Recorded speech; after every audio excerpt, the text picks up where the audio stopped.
രാഹുൽ ഗാന്ധി വയനാട് വിടണോ? ലോക്സഭയിൽ പ്രതിപക്ഷ നേതാവാകണോ? ഉപതെരഞ്ഞെടുപ്പ് വന്നാൽ UDF തന്നെ വിജയിക്കുമോ? എന്താണ് വയനാട്ടുകാർക്ക് പറയാനുള്ളത്? കേൾക്കാം. ഒഴിവാക്കരുതെന്നാണ് എൻ്റെ അഭിപ്രായം. അല്ല, ഇതിലേക്കായും വയനാട്ടിനേക്കായും കുറച്ചും കൂടെ വകുപ്പുകാർക്ക് പറ്റുന്നത് പിന്നെ റായ്ബറേലിയാണ്. രാഹുൽ ഗാന്ധി റായ്ബറേലിൽ നിൽക്കുന്നതിനാണ് നല്ലത്. ഒഴിവാകും, വയനാട്ടിൽ രാജിവെക്കും. പ്രതിപക്ഷ നേതാവ് എന്ന് പറഞ്ഞാൽ പ്രതിപക്ഷ നേതാവിൻ്റെ കടമ നിർവഹിക്കണം, അപ്പോഴേ പ്രതിപക്ഷ നേതാവുള്ളൂ.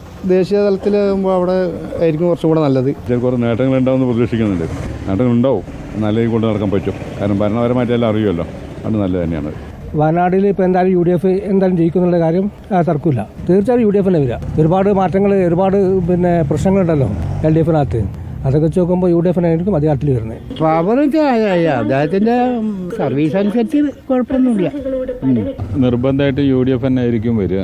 രാഹുൽ ഗാന്ധി നിൽക്കുന്നതിലും നല്ലത് വേറൊരാൾ ഇവിടെ ഉള്ള ഒരാൾ വരികയാണെങ്കിലാണ് നല്ലത്. ഇവിടെ UDF തന്നെ ജയിക്കാൻ സാധ്യത. അവിടെ ജയിക്കണമെന്ന് വിചാരിച്ചിട്ടാണല്ലോ ഇപ്പോൾ ഇവിടെ വന്നത്. ഇപ്പോൾ ഇവിടെ ജയിച്ചല്ലോ, അവിടെയും ജയിച്ചു. ഇനിയിപ്പോൾ നോക്കാനാ ഇവിടെ ചെയ്ത ആൾക്കാർ മണ്ടന്മാരായി, അല്ലാതെ എന്താ. ഇനിയിപ്പോൾ അടുത്തൊരു വോട്ടും കൂടി നമ്മൾ നേരിടണം. നമ്മളെ ഒരു ദിവസം കൂടി ലീവാക്കിയിട്ട് വോട്ടിങ്ങിന് പോകണം.